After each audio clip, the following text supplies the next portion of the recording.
Un instant. Nous vous saluons ce soir dans le nom précieux du Seigneur Jésus-Christ. Et nous espérons que chacun de nous est dans la joie de se retrouver dans la présence du Seigneur. Nous saluons particulièrement les hommes de Dieu et tous les enfants de Dieu qui sont présents en ces lieux ce soir. Et je voulais saluer de façon spéciale une personne. Je ne sais pas si parmi nous il y a quelqu'un qui n'a pas encore cru à ce message. Si vous n'avez pas encore cru à ce message, si vous n'êtes pas membre du tabernacle et que vous êtes présent dans ces lieux ce soir, je vous prie de vous lever pour que nous puissions vous saluer de façon spéciale. Est-ce que vous êtes là? Je vois une seule personne, une deuxième. Veuillez les saluer de façon spéciale. Que le Seigneur vous bénisse très richement. Et nous sommes très reconnaissants de vous avoir avec nous ce soir. Merci, vous pouvez aussi vous asseoir. Inviteur d'organiser ce genre de réunions. Ce sont des réunions de réveil et aussi d'évangélisation. Le prophète a enseigné que le réveil c'est de ranimer ce que nous avons déjà.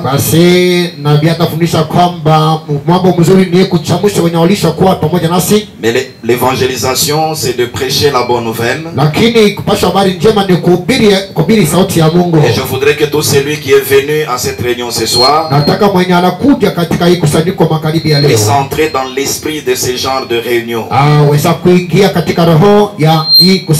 Parce qu'on ne peut tirer quelque chose d'une réunion que lorsqu'on entre dans l'esprit. Dans la prédication par la cette montagne qu'il a prêché le 23 novembre 59, au point 5 et 6, le prophète a dit ceci.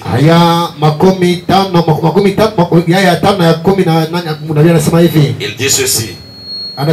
Maintenant, nous essayons de placer les réunions de réveil dans le meilleur cadre possible.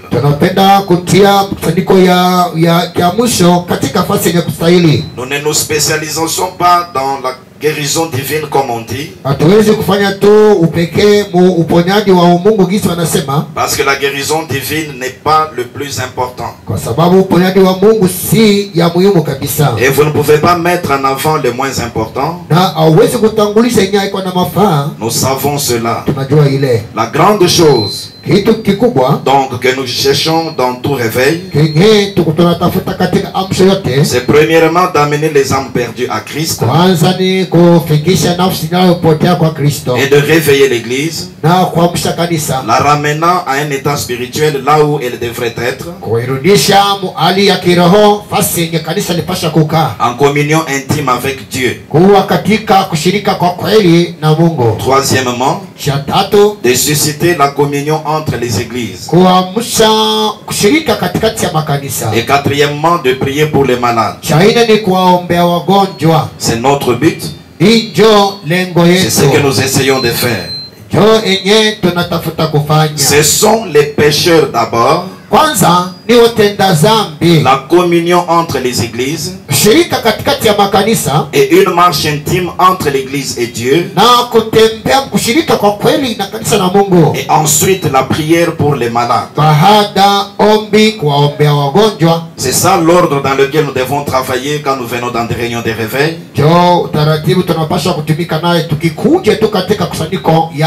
Que ce soit les prédicateurs qui viennent apporter la parole dans de telles réunions, que ce soit les anciens membres des églises du message qui viennent,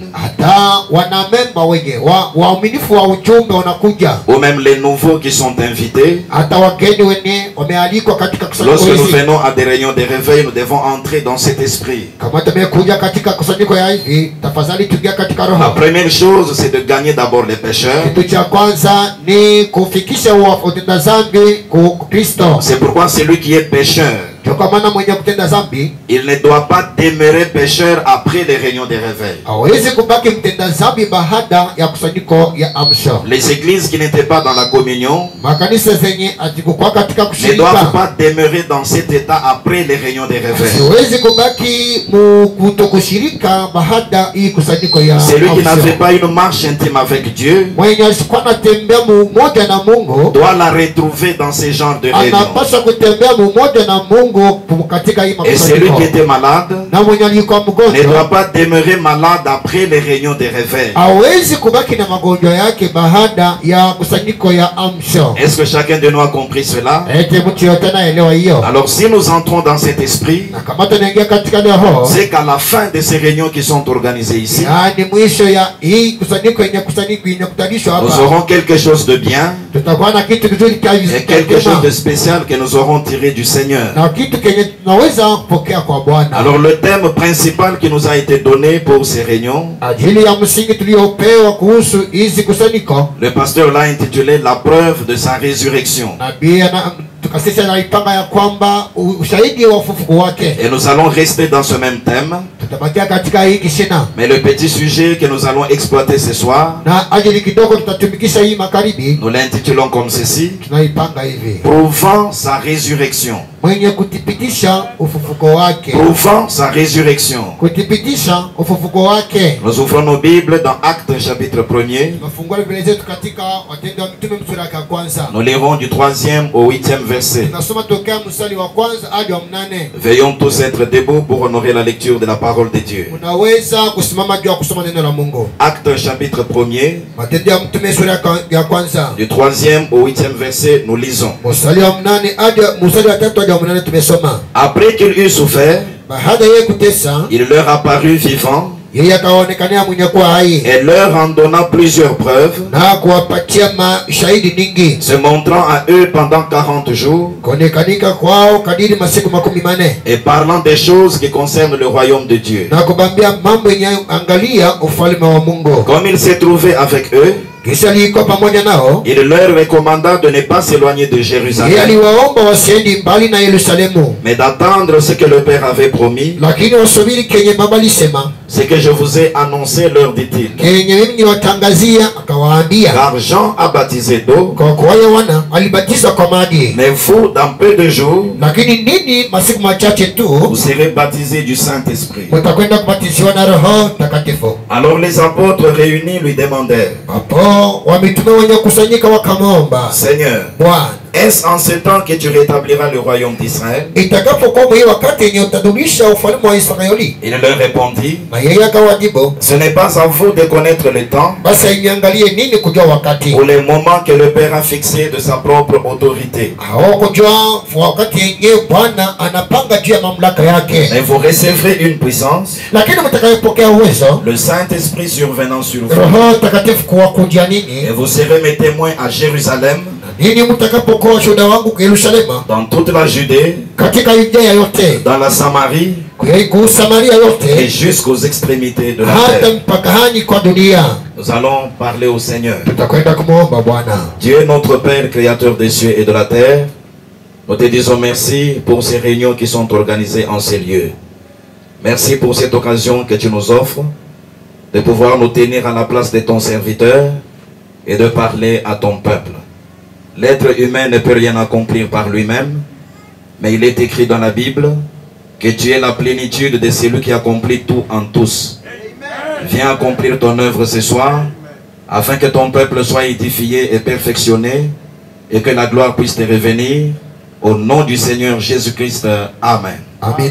Veuillez vous asseoir. Que le Seigneur ajoute des bénédictions à la lecture de sa parole. Comme je l'ai dit, le grand thème, c'est la preuve de sa résurrection. Et le petit sujet, c'est prouvant sa résurrection. Et si vous avez été attentif à la lecture que nous avons faite, et si vous considérez l'esprit dans lequel le thème et les sujets ont été placés, vous allez comprendre que tout ici tourne autour de la résurrection du Seigneur Jésus-Christ. Et la résurrection, c'est une notion très importante pour tous les croyants. Parce que la résurrection du Seigneur Jésus-Christ, c'est la base même du christianisme qui est notre religion. La résurrection du Seigneur Jésus-Christ, c'est ce qui fait du christianisme la seule vraie religion du monde. Comme vous le savez, il y a beaucoup de religions dans le monde. Il y a l'islam dans le monde. Il y a le bouddhisme et toutes les autres religions que nous connaissons. Et chaque religion a eu son fondateur. Je vous rappelle ce soir que tous les fondateurs des autres religions sont retenus jusqu'à présent dans leur tombe. Et le christianisme, c'est la seule religion qui peut relever la tête. Parce que la tombe de notre fondateur, la tombe du fondateur de notre religion est restée vide. C'est pourquoi c'est quelque chose de très important pour nous ce soir. Et nous devons commencer par comprendre ce que signifie la résurrection elle-même. Dans le sermon, je suis la résurrection et la vie. Prêché le 18 novembre 63. Point 14, le prophète dit ceci. Le christianisme est entièrement basé sur la résurrection. C'est notre espérance. Maintenant, voyons pourquoi. Le Créateur a établi cela dans un ordre tel que, même si nous n'avions pas la Bible, nous saurions malgré tout que le christianisme est vrai. Maintenant, suivons ce qu'il dit. Or, la résurrection n'est pas un remplacement. Or, la résurrection n'est pas un remplacement. La résurrection, c'est le fait de relever la même chose qui était tombée. Est-ce que vous comprenez le sens de la résurrection? La résurrection n'est pas un remplacement. La résurrection, c'est le fait de relever la même chose qui était tombée. Si de la chair je faisais tomber cette Bible par terre et que je prenais une autre Bible pour la remplacer, ce serait un remplacement. Mais la résurrection, c'est relever la même Bible qui était tombée. C'est ce que signifie la résurrection. Être relevé. Ce soir nous parlons de la preuve de sa résurrection. Et il n'est pas question de la résurrection de n'importe qui. Il s'agit de la résurrection du Seigneur Jésus-Christ. Rappelez-vous ce soir que la résurrection n'est pas un remplacement. Je peux prendre ce téléphone et le faire tomber. Il est tombé. Mais si je m'en vais prendre celui-ci pour le mettre à la place de celui que j'ai fait tomber, ce que j'ai fait ne peut pas être appelé résurrection, mais j'ai remplacé. la résurrection, c'est le fait de relever la même chose qui est tombée. Je dois aller reprendre le même téléphone, le relever, le ramener. C'est le même téléphone qui était tombé. C'est la même chose qui avait été ensevelie. Voilà la résurrection. Quand on dit que le Seigneur Jésus-Christ est vivant au siècle des siècles, on dit qu'il est ressuscité d'entre les morts. C'est que s'il est présent ici ce soir, il sera obligé d'être le même, être exactement ce qu'il avait été avant sa mort. Il ne sera pas question d'un autre Jésus.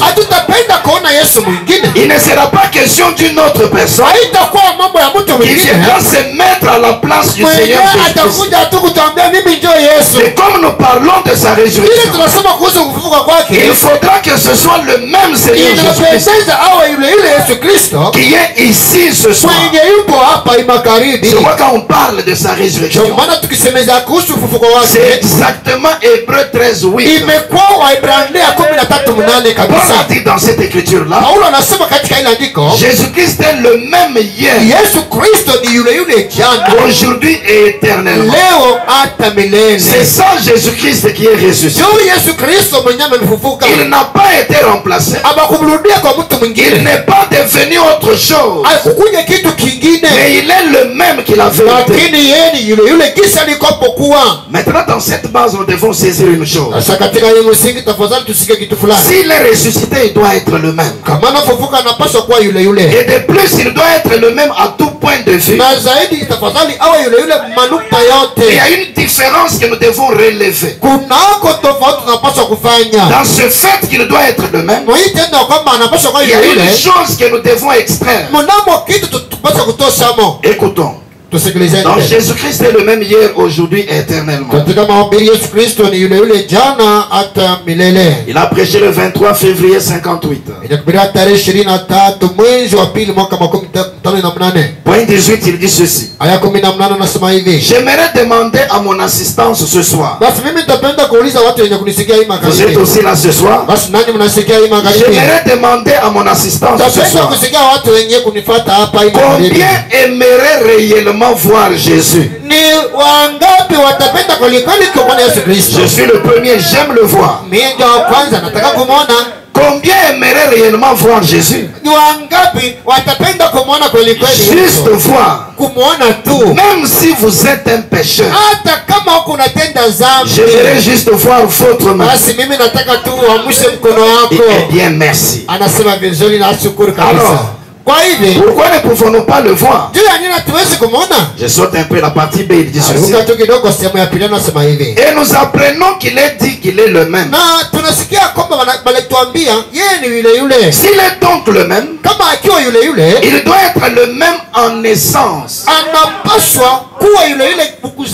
Non, essence, la nature. Il doit donc être le même en essence. Quant à la puissance, quant à l'attitude, à tout point de vue qu'il était le même, et rien dans sa parole n'en contredit quoi que ce soit, sauf pour son corps corporel qu'il a ressuscité, sauf pour son corps corporel qu'il a ressuscité, pour que Dieu a ressuscité d'entre les morts et qui est à la main droite de la majesté divine ce soir pour intercéder sur base de notre confession. Sa résurrection, c'est le relèvement de lui-même. Mais quand nous parlons de sa résurrection ce soir, il doit être le même en essence. Il doit être le même quant à la puissance. La même nature qu'il avait avant sa mort. S'il est vivant, s'il est le même, ça doit être la même nature. Il doit aussi être le même quant à la puissance. La même puissance qu'il avait avant sa mort. C'est la même puissance qu'il doit avoir ce soir. Parce que s'il est ressuscité, il doit être le même. La même attitude qu'il avait. Oh, je peux me rappeler ce jour-là. Le Seigneur Jésus était sur son chemin. Il a vu un autre cortège qui venait devant lui. La veuve de Naïn se dirigeait vers le cimetière pour ensevelir le seul fils qu'il avait au monde. Et Jésus a manifesté l'attitude de compassion. La Bible dit qu'il fut ému de compassion pour elle. Il s'est approché du cercueil. Il a touché le cercueil. Il a ordonné aux morts de se lever. Et le jeune homme était revenu à la vie. S'il est ressuscité et qu'il est le même ce soir, il doit être le même dans cette attitude. C'est quoi si tu es malade ce soir? Il doit être ému de compassion. Tu peux avoir des larmes dans ton cœur, des difficultés qui n'en finissent jamais. Il est ressuscité. Il est le même dans cette attitude. Et même sa puissance. Il a rencontré Marie de Magdala. Il était possédé de cette démon. Il était le tout puissant de la chair. Il a ordonné sa délivrance. Et elle avait été délivrée ce jour-là. Il est le même dans cette puissance-là. Voici il est ressuscité ce soir. Il doit manifester la même puissance.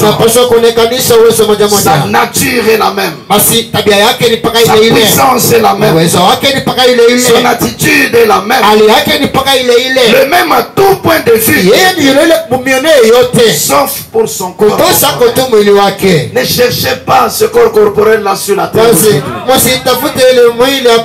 Mais quel que soit le corps dans lequel il se présentera, quelle que soit la forme qu'il prendra, je ne chercherai pas le corps littéral sur la terre. Je chercherai le ressuscité. Quant à la nature, quant à la puissance, et quant à son attitude, ce sont ces éléments-là que je dois chercher. Et ce sont ces éléments-là qui font de lui le même en tant que ressuscité. Maintenant, il est question de prouver sa résurrection. Prouver signifie établir la vérité d'une chose. Prouver signifie aussi démontrer la chose. Prouver, c'est aussi présenter la preuve de la chose. Et la preuve elle-même, c'est ce qui montre la réalité d'un fait. La preuve, c'est la vérité d'une affirmation. La preuve, c'est un témoignage. C'est une marque qui montre la véracité de la chose. Par exemple, on va avoir des enfants à la maison. Après la proclamation, l'un d'eux se présente.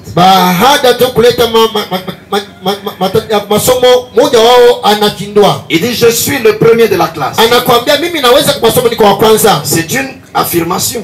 C'est une déclaration. Mais vous pouvez chercher à ce qu'on vous prouve cela. Donne la preuve qui montre que tu es réellement le premier de la classe. Il faudra qu'il brandisse le bulletin. Que le bulletin soit dûment rempli. Et que sur ce bulletin-là soit apposé les sceaux officiels. Et quand vous allez voir cela, ça sera la preuve que la déclaration est vraie. Et la preuve, c'est quelque chose de très important. C'est elle qui nous rassure que la chose est vraie. La preuve met fin au doute que l'on peut avoir. Et même s'il y avait une contestation, une fois que la preuve a été présentée, la contestation prend fin. On doit trouver la preuve de sa résurrection.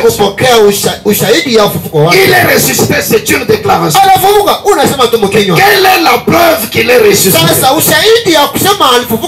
Et l'âge même dans lequel nous vivons, c'est un âge de sceptiques. Des gens qui veulent la preuve avant de croire la chose.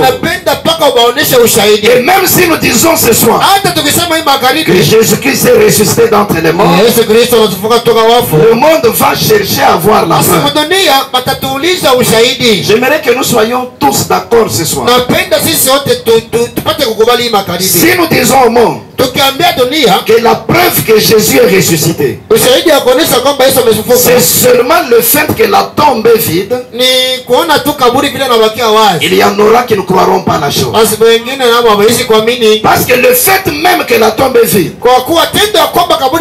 a été contesté depuis le temps biblique. Matthieu chapitre 28, verset 11 à 15. Pendant qu'elles étaient en chemin, quelques hommes de la garde entrèrent dans la ville et annoncèrent aux principaux sacrificateurs tout ce qui était arrivé. Ceux-ci, après s'être assemblés avec les anciens et avoir tenu conseil, donnèrent aux soldats une forte somme d'argent en disant, dites, ses disciples sont venus de nuit le dérober pendant que nous dormions. Et si le gouverneur l'apprend, nous l'apaiserons et nous vous tirerons de la peine. Les soldats prirent de l'argent et suivirent les instructions qui leur furent données. Et ce bruit s'est répandu parmi les Juifs jusqu'à ce jour. Jésus était ressuscité d'entre les morts, et les croyants qui étaient là allaient à la tombe et les virent. Mais les hommes méchants et pécheurs, les incrédules, ils sont allés donner une forte somme d'argent aux gardes. Si on dit qu'il est ressuscité parce que la tombe est vide, dites que c'est faux. Dans la profondeur de la nuit, pendant que nous dormions, ses disciples sont venus dérober son corps. Ce sont des arguments que les sceptiques présentent jusqu'aujourd'hui. C'est quoi le simple fait que la tombe est vide n'est pas la preuve irréfutable. Même les marques de clous n'en sont pas une. Parce que ça, ce n'est qu'une apparence extérieure. N'importe quel hypocrite peut imiter la chose. C'est que la preuve irréfutable de sa résurrection doit aller plus loin que toutes ces choses. Et nous devons noter ce soir que pour ce qui est de sa résurrection, en réalité, c'est lui-même qui doit prouver qu'il est ressuscité. Pas du tout l'homme. Et nous verrons plus tard là où l'homme va intervenir. Mais c'est lui-même qui doit prouver qu'il est ressuscité. C'est comme nous avons dit, prouvant sa résurrection.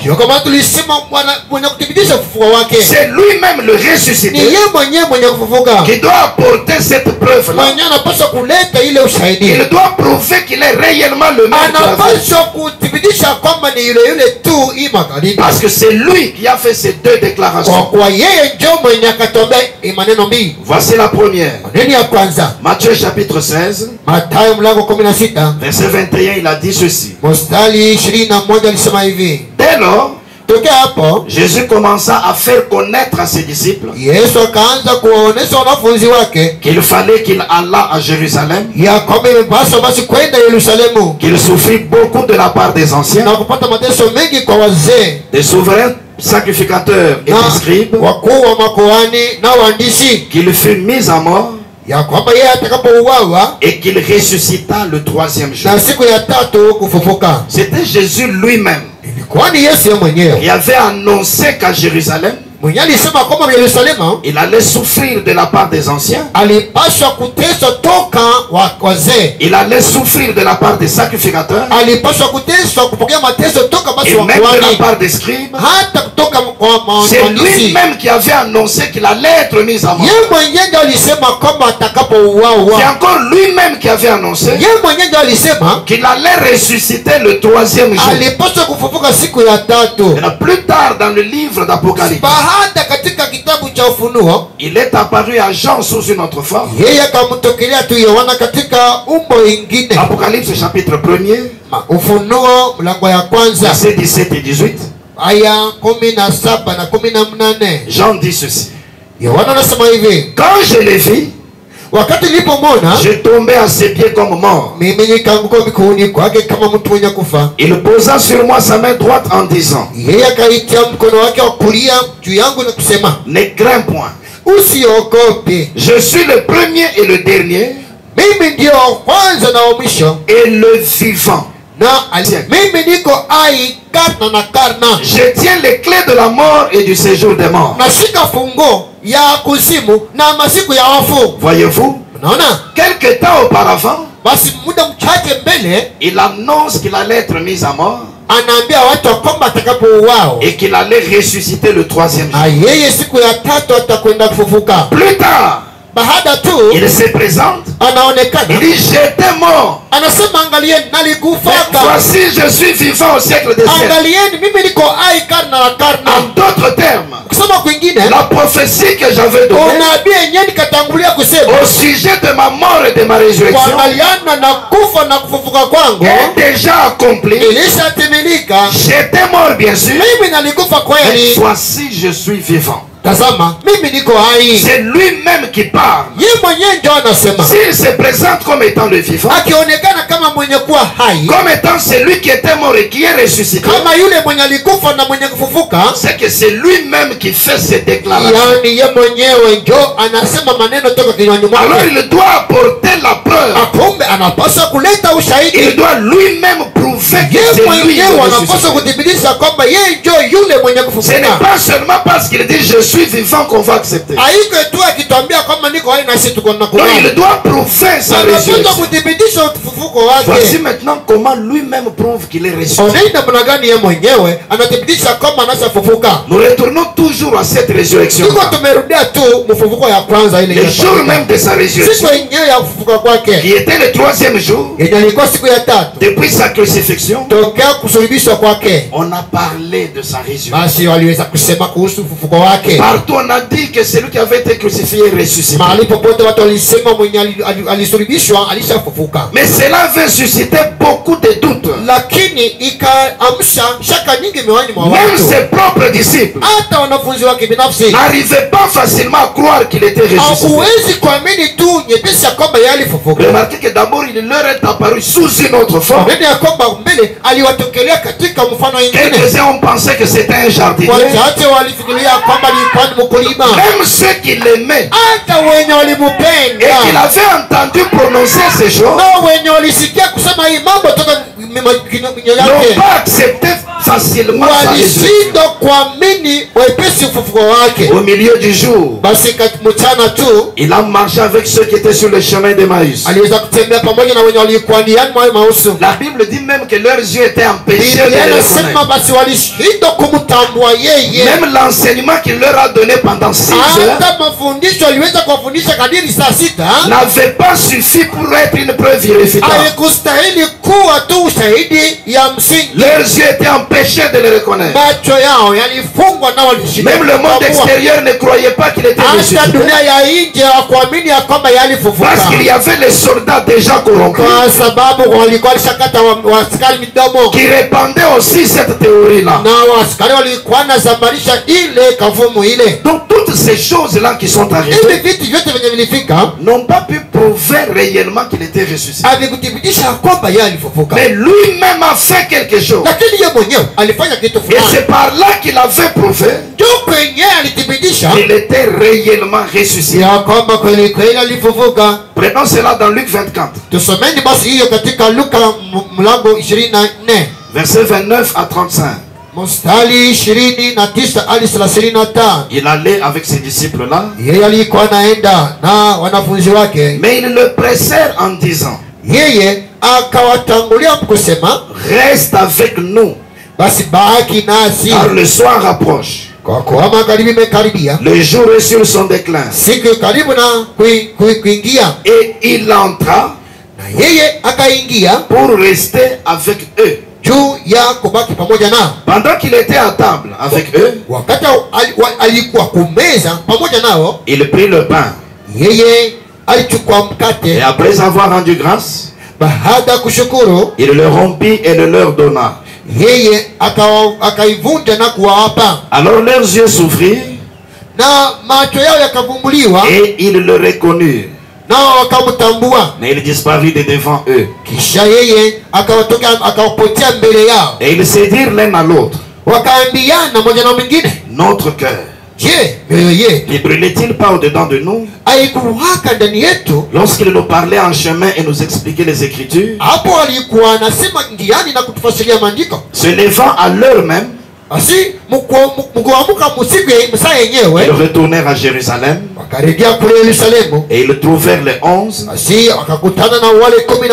et ceux qui étaient avec eux assemblés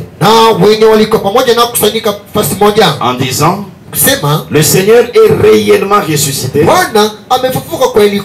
il est apparu à Simon.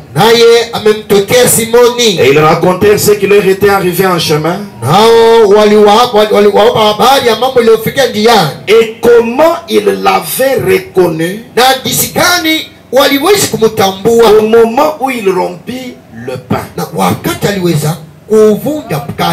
Ils arrivent au temps du soir. Lui semble aller un peu plus loin. Et ses disciples l'ont pressé. Et ils lui ont tendu cette invitation. Reste avec nous, Seigneur. Il a accepté l'invitation. Il est entré et il a demeuré avec nous. Alors ils ont dressé la table. Lui qui était visiteur s'est levé pour rendre grâce. C'était le ressuscité. Mais jusque-là, il ne l'avait pas encore reconnu. Il ne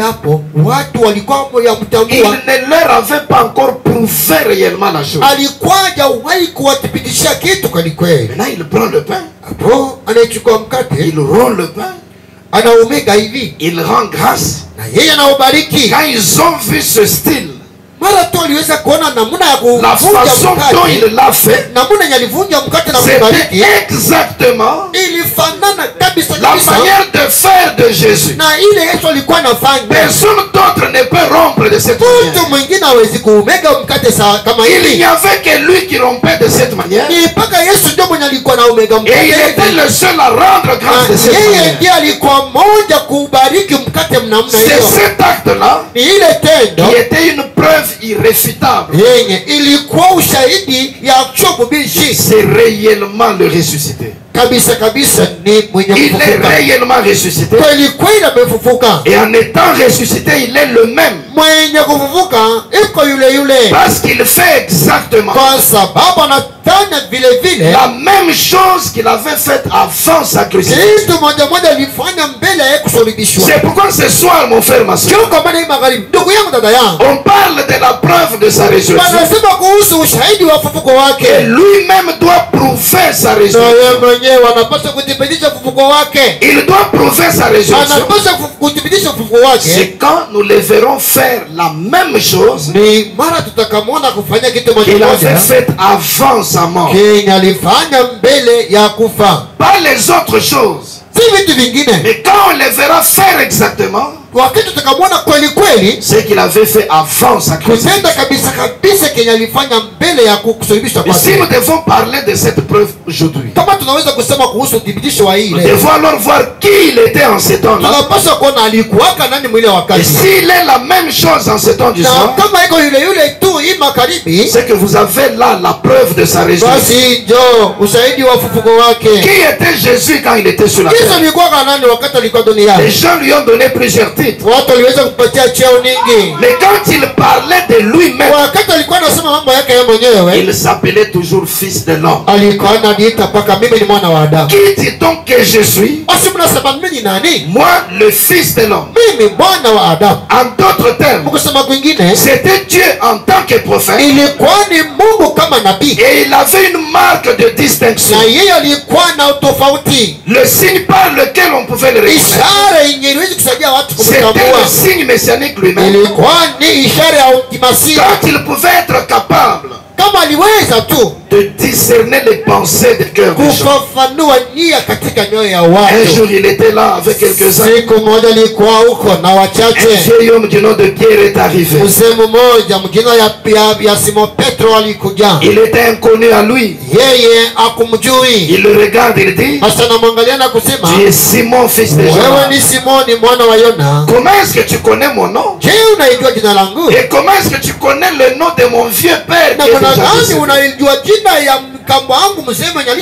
C'était le fils de l'homme, le prophète que Moïse avait annoncé. Philippe est allé appeler Nathanaël. Pendant que Nathanaël s'approchait, Jésus a dit de lui: voici un Israélite dans le cœur duquel il n'y a pas de faux. Mais nous sommes étrangers, nous sommes des inconnus. D'où m'as-tu connu, Seigneur? Quand tu étais encore sous l'arbre, avant même que Philippe ne t'appelle, je t'ai connu. Un signe distinctif. Il est allé au puits de Jacob. Il a rencontré cette petite prostituée. Il a révélé toute sa vie. Cette femme qui était prédestinée à la vie, elle a dit: je vois que tu es prophète. Parce que je sais que le Messie doit venir. Je sais que le Fils de l'homme doit venir. Et quand il sera venu, il nous dira ces choses. J'aime le Seigneur Jésus-Christ. Il n'est pas allé par 4 chemins avec elle. Je le suis, moi qui te parle. Je le suis, moi qui te parle. Dans ce signe-là, on pouvait reconnaître que c'était le Fils de l'homme. Et il avait annoncé dans Luc 17:30, dans ce temps de la fin, il allait faire la même chose. Le monde allait être dans une condition semblable à celle du temps de Noé et à celle du temps de l'autre. Pour celui qui connaît l'histoire de cette il sait que le monde de ce temps, c'est un tableau comparable à celui du temps de Noé et à celui du temps de l'autre. Quand la Bible décrit le temps de Noé, elle dit qu'il y avait la multiplication des hommes sur la terre. Est-ce que nous n'avons pas cela aujourd'hui? Les femmes faisaient tout pour être belles. N'est-ce pas ce que nous avons dans le monde aujourd'hui. Avec tous ces maquillages que nous voyons dans le monde. Avec ces cheveux coupés de femmes pour être belles. Ce sont des signes du temps de la fin.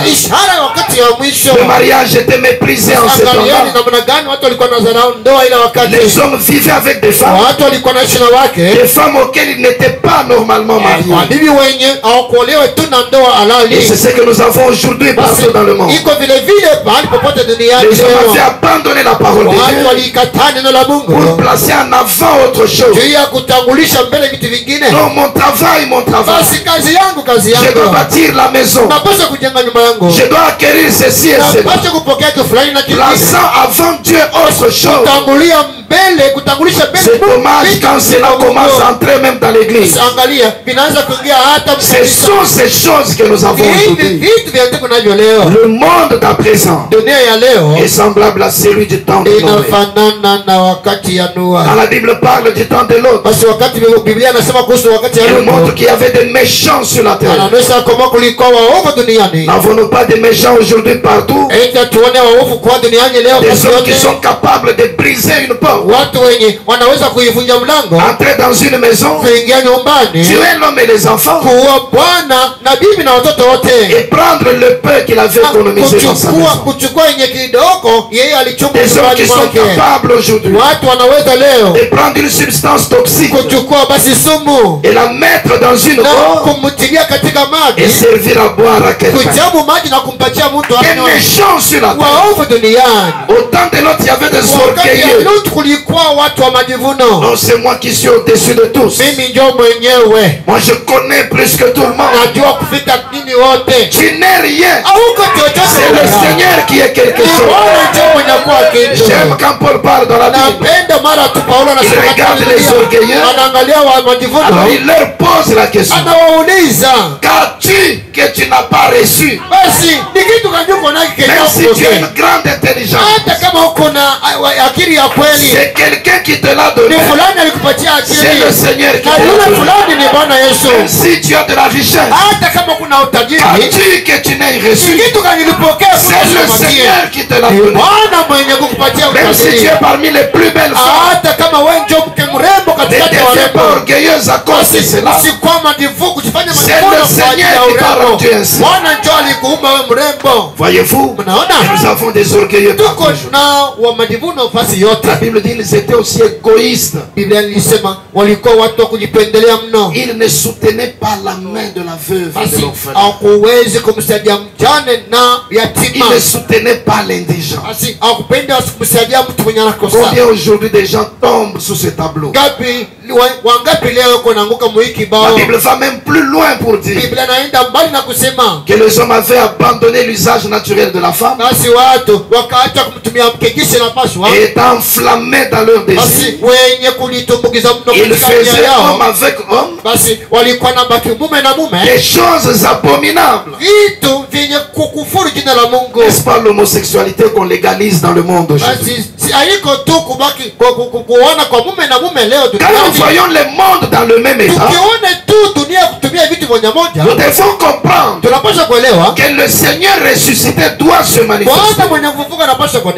Et dans Luc 17, 24, il a fait montrer que sa manifestation devait être comme celle de l'éclair. De même que l'éclair brille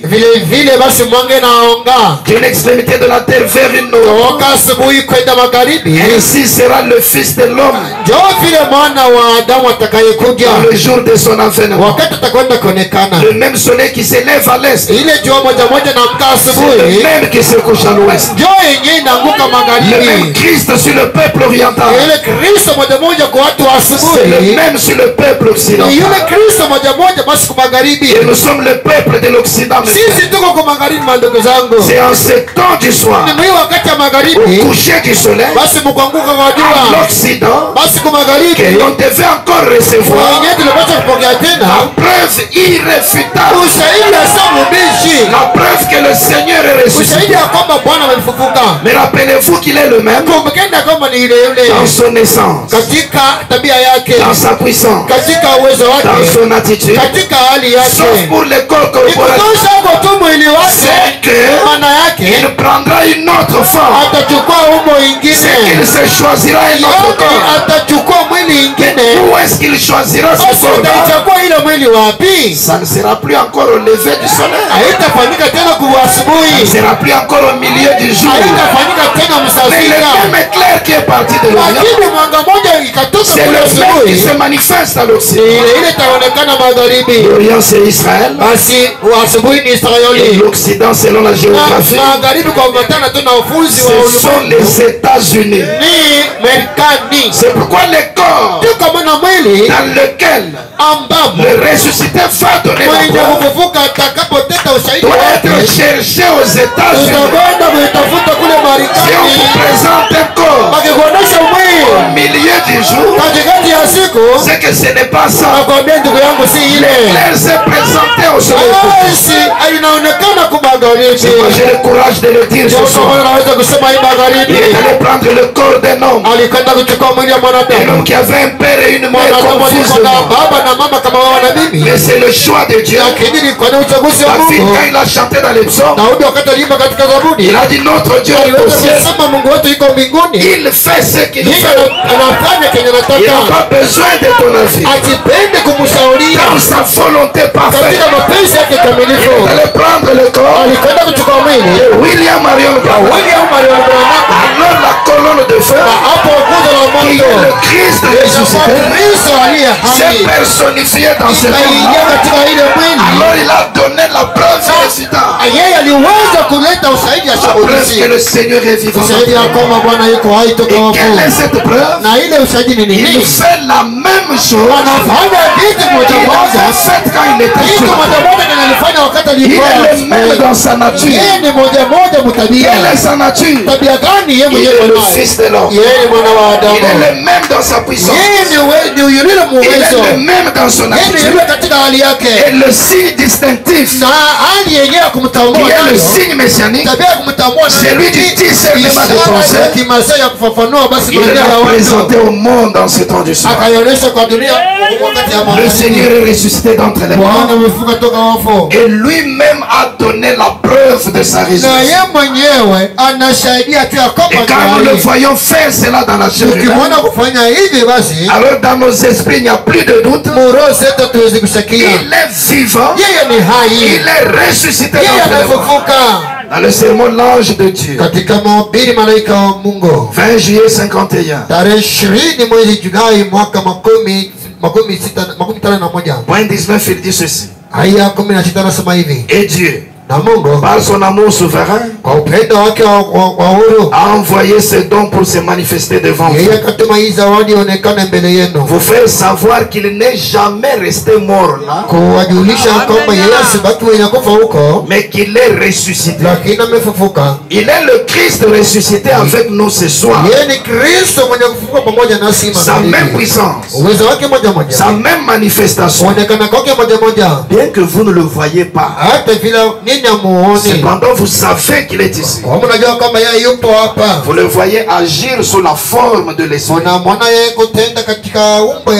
Il ne peut pas apparaître physiquement devant vous ce soir, mais il est ici. Et chaque parole de Dieu est une sémence. Elle se manifestera si vous la croyez. Acceptez simplement cela dans votre cœur et croyez cela, et cela s'accomplira. Le Christ ressuscité, il n'est pas resté mort. Il a envoyé ce don autant que soit pour prouver qu'il est ressuscité. Et il dit aux gens, vous le voyez agir sous forme de l'esprit, mais cet esprit là agit dans le corps. Messieurs, nous voudrions voir Jésus. 28 août 55. point 6, il dit ceci.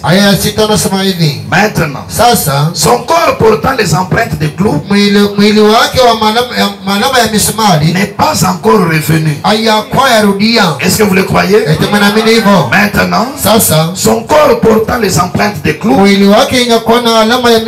n'est pas encore revenu. Il est assis à la droite de Dieu. Vous voyez? Il est assis sur le trône du Père en ce moment. Mais lorsqu'il reviendra, il s'assiera sur son propre trône, le trône de David qu'il a hérité. C'est lorsqu'il viendra dans sa forme physique.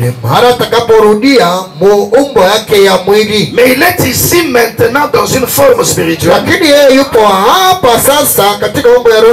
œuvrant à travers votre corps, mon corps. J'aime quand les écritures sont précises. Mais il est ici maintenant dans une forme spirituelle, œuvrant à travers votre corps, mon corps. C'est lui aujourd'hui. Alors, nous le voyons par les œuvres qu'il accomplit. C'est le même qui est revenu en esprit, le Christ ressuscité.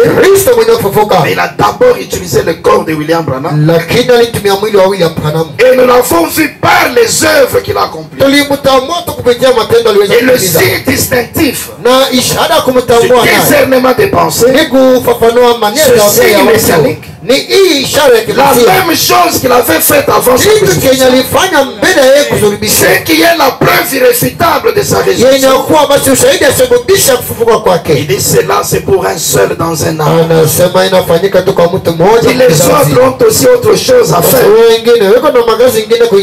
Mon frère, ma soeur, le Seigneur lui-même a prouvé sa résurrection. Ce n'est pas quelque chose que l'homme a fait de lui-même, mais c'est le Seigneur lui-même qui a prouvé sa résurrection. Quelle a été la part de l'homme? William Branham dit, je n'ai fait que l'aimer et me soumettre à lui et dire ce qu'il a dit. Alors, lui est allé chercher d'autres personnes et il a accompli le travail. La preuve de sa résurrection, c'est Jésus lui-même qui prouve qu'il est ressuscité. Mais comme il est dans la forme de l'esprit, il doit utiliser un corps. La part de cet homme-là a été d'aimer le Seigneur, de se soumettre à lui et de dire ce qu'il a dit. Et le Seigneur lui-même a accompli le travail. Par ce signe, il a prouvé sa résurrection. C'est cela la preuve de sa résurrection, mon frère, ma soeur. Mais cela peut être encore trop difficile pour certains. Quel est le problème? Cela peut encore être difficile parce que tu n'as pas encore fait ce que ces disciples-là avaient fait avant de recevoir cette preuve. Quand nous avons lu dans Luc 24, qu'est-ce que ces disciples-là avaient fait? Ils l'ont d'abord invité. Le Seigneur est entré, il a demeuré avec eux, et c'est par la suite qu'ils ont eu la preuve. Leurs yeux ont été ouverts, ils ont reconnu. Alors, ils sont allés maintenant annoncer cela partout, étant eux-mêmes sûrs, ayant même vu la preuve de sa résurrection. C'est là que j'aimerais inviter chacun de nous, parce que ce sont des réunions de réveil et d'évangélisation. Ça concerne les anciens et ceux qui ont été invités. Il faut inviter Jésus, il faut entrer avec lui Il vous faut être avec lui quelque part. Ses disciples sont entrés avec lui dans une maison. Et les portes ont été fermées. Ils ont été en quelque sorte coupés du monde extérieur. C'est là que la chose a été facile pour nous. Et nous avons l'interprétation de cela en deux sens. Dans le sermon de la résurrection de Jésus, 5 avril 56, 30, il dit ceci. Ils se sont donc assis. Et maintenant suivez attentivement. Alors qu'ils s'étaient tous assis, Jésus a pris du pain et il a fait quelque chose avec cela, tel qu'il faisait quand il était avec eux avant la crucifixion.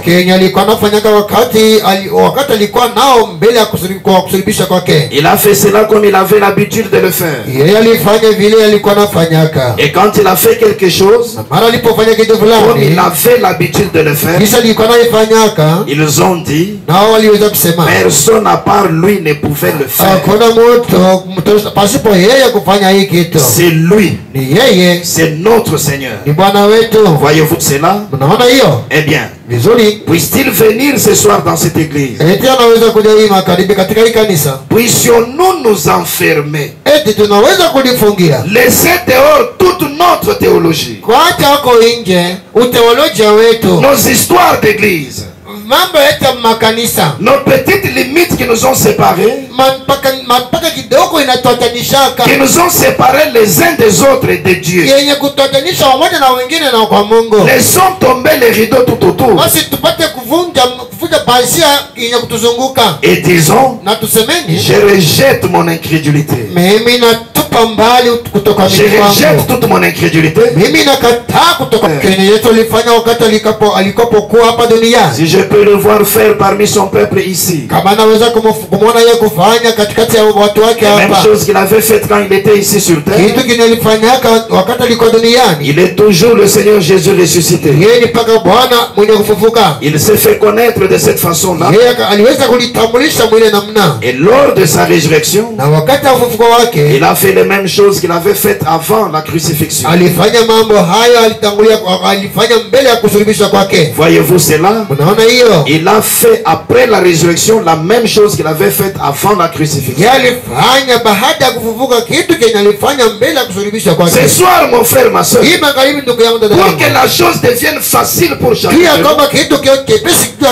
il faut que nous fassions comme ces disciples-là. Nous devons nous enfermer avec le Seigneur. Nous devons laisser dehors toute notre théologie. Mon frère, ma soeur, je ne sais pas ce qu'on t'a inculqué dans ton église.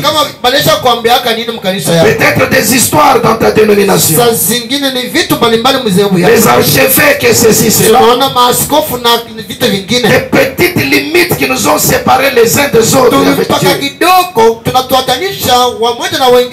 Nous devons briser toutes ces autres barrières et nous laisser être enfermés avec le Seigneur seul. Écoutez d'abord ce qu'il a fait, et alors la chose peut être facile. Le deuxième sens, quand leurs yeux s'ouvrirent, il les reconnurent. 12 février 64. Point 70, il dit ceci. Bon, nous voyons encore comment il s'est fait connaître à eux après qu'il est entré. Comment s'y était-il pris? Il leur a ouvert les yeux pour qu'ils sachent qui il était. Quand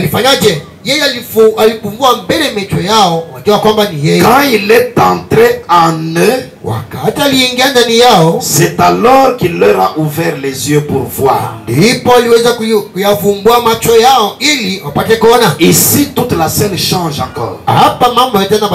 Cette invitation que vous devez lancer à Jésus, il est question de l'inviter à entrer en vous. Il doit entrer en vous. C'est alors qu'il va vous ouvrir les yeux pour que vous reconnaissiez cette preuve. Alors, quitter les dénominations et être enfermé avec lui. Enfermé avec lui dans la parole de Dieu. Et ensuite, le sens change. Vous l'invitez à entrer en vous. C'est quand il sera entré en vous, en tant que véritable Saint-Esprit, c'est alors que les choses seront faciles. Parce que cette manifestation, cette preuve, en réalité, elle doit être reconnue par les croyants. Ceux qui ont le Seigneur en eux. Parce qu'il a dit le monde ne me verra pas. Les pécheurs ou les incroyants ne devaient pas voir. Mais vous, c'est-à-dire les vrais croyants, c'est vous qui allez voir. Mon frère, ma soeur, nous sommes au temps du soir. C'est le soir des âges de l'église. C'est la fin des temps. Tous les signes que nous voyons sur la terre montrent que nous sommes au temps du soir. Et même en ce vendredi, voilà que c'est déjà encore le soir. Mais on te parle du Seigneur qui est ressuscité. Mais tu es dans une dénomination qui te retient. Tu as une théologie qui te retient. On t'a enseigné Jésus selon les livres et certains rites. Enfermé dans des idées dénominationnelles. Et pourtant la véritable parole de Dieu a été annoncée. Ne peux-tu pas te décider ce soir je romps avec cette dénomination et j'accepte de m'enfermer avec le Seigneur. Et même si tu es déjà dans une église, ne peux-tu pas lui lancer cette invitation ce soir? Seigneur, c'est le temps du soir. Ne me passe pas, Seigneur. Entre, demeure avec moi. Ne peux-tu pas l'inviter à entrer dans ton cœur? Parce que d'ailleurs, c'est quand il entrera dans ton cœur et que tu seras dans une franche communion avec lui, une vraie communion avec lui. Le pain, c'est toujours la parole de Dieu. C'est là aussi qu'il sera non seulement le même en étant manifesté par William Branham, mais le Saint-Esprit en toi, ça sera Christ lui-même en toi, qui prouvera aussi à ce monde parce qu'au travers de toi, il vivra sa propre vie. Et quand le monde verra un homme ou une femme menant la même vie que celle de Jésus, cette même nature l'a reflétée en toi, alors ils verront que Jésus est vivant. Il est ressuscité parce que je le vois vivre dans cette vie. Je le vois vivre dans cette vie. Ce genre de vie dont nous parlons, ce n'est pas quelque chose qui vient par tes efforts. Non, la preuve c'est lui-même qui doit la donner. Toi tu seras comme mort au repos, mais ça sera lui-même vivant au travers de toi. Dans la parole infaillible de Dieu, 6 avril 56, point 7, il dit ceci: n'est-ce pas merveilleux donc de savoir que tout est réglé? J'aime vraiment cela. Pas vous, Juste cette satisfaction parfaite de savoir que son esprit habite en vous, rendant témoignage de Jésus-Christ ressuscité. Maintenant une vie correcte, communiant avec lui chaque jour. Écoutez maintenant, non pas essayant de vivre comme ceci ou comme cela, mais lui en vous, vivant simplement sa propre vie, non pas essayant de vivre comme ceci ou comme cela, mais lui en vous, vivant simplement sa propre vie, allant là où il veut que vous alliez, disant ce qu'il veut que vous disiez, faisant ce qu'il veut que vous fassiez. C'est ainsi qu'il faut vivre, n'est-ce pas? Et il dit, et vous qui menez une telle vie, que Dieu vous bénisse, mon bien-aimé frère. Que Dieu vous bénisse, ma bien-aimée soeur. Et faites simplement votre possible et priez pour que les autres entrent en possession de cette foi merveilleuse en Jésus-Christ. Mon temps est arrivé, je dois m'arrêter là. La preuve de sa résurrection, lui-même prouvant sa résurrection. Il est ressuscité, c'est une bonne chose. Nous le disons, nous le déclarons par notre bouche. Mais il faut qu'il y ait la preuve de sa résurrection. C'est lui-même qui doit prouver sa résurrection. Qu'est-ce qu'il a fait? Il a pris le corps de William Branham. Il s'est incarné dans ce corps. Il a reproduit le même signe pour prouver qu'il est le même, pour prouver qu'il est le ressuscité. Mais pour qu'on arrive à bien comprendre cela, de croire cela véritablement, faisons ce que ses disciples ont fait. Ils l'ont invité à entrer. Nous devons sortir du monde, sortir des organisations et nous enfermer avec lui dans la parole de Dieu. Et même si nous sommes déjà là, nous devons l'inviter à entrer. Quand il entre en nous, nous ne fournirons plus des efforts. La part de l'homme, c'est d'aimer le Seigneur, de se soumettre à lui. C'est pourquoi ce soir, mon frère, ma soeur, Dieu, le Seigneur ressuscité, a encore besoin de prouver cela sur moi. Dans le quartier où tu es, mon frère, dans la salle où tu étudies, dans le marché où tu vends, dans le bureau où tu travailles, il doit encore prouver à tous ces pécheurs-là qu'il est ressuscité, qu'il est vivant. Mais il faudra qu'il soit en toi. Il a besoin de toi ce soir. Il a besoin de toi, mon frère. Il a besoin de toi, ma soeur. Tu peux seulement regarder la manière dont tu vis et comprendre que tu as besoin de l'inviter ce soir. Regarde le genre de vie que tu mènes.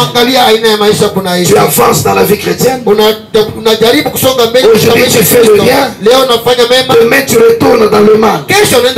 C'est parce que c'est toi qui essayes de prouver. C'est toi qui essayes de produire. Mais la vie qui doit être menée, ça doit être lui en vous, lui-même vivant sa propre vie. Oh, j'avais d'autres citations ici. Le prophète, quand il est maintenant en vous, il pense dans votre pensée les genres de pensées qu'il aurait eu lui-même. Il prononce par votre bouche les genres de paroles qu'il aurait prononcées lui-même. C'est ça qui va prouver qu'il est le même. Est-ce que les endroits où tu vas, C'est dans ces endroits-là qu'il pouvait se rendre lui-même. Les paroles que toi tu prononces, est-ce là les genres de paroles qu'il pouvait prononcer lui-même? Les genres de pensées que tu as, est-ce là les genres de pensées qu'il aurait eu lui-même? Ce sont des réunions de réveil, mon frère, ma soeur. Tu dois être ranimé et ramener à ce genre de vie. Pendant que nous inclinons nos têtes, on peut nous entonner un cantique. Et chacun de nous réfléchit à ses voix. Il faut que ce ne soit plus nos efforts. Si pendant tout ce temps tu avais été dans le péché du monde, retenu dans les organisations, c'est le temps du soir. C'est le temps où tu dois t'enfermer pour voir cette preuve. Si tu as essayé par toi-même, tu avances et puis tu régresses. Si ce n'est pas lui qui vit en toi, c'est le temps du soir. Tu peux l'inviter en toi, parce que lui-même est ici avec nous ce soir. Et il peut entrer en toi et commencer lui-même à trouver ce genre de vie. Nous allons d'abord chanter ce cantique. Et chacun de nous va d'abord prier le Seigneur pour s'abandonner entre les mains du Seigneur. Et puis par la suite je vais lancer un double appel et nous allons finir. On peut nous donner des cantiques.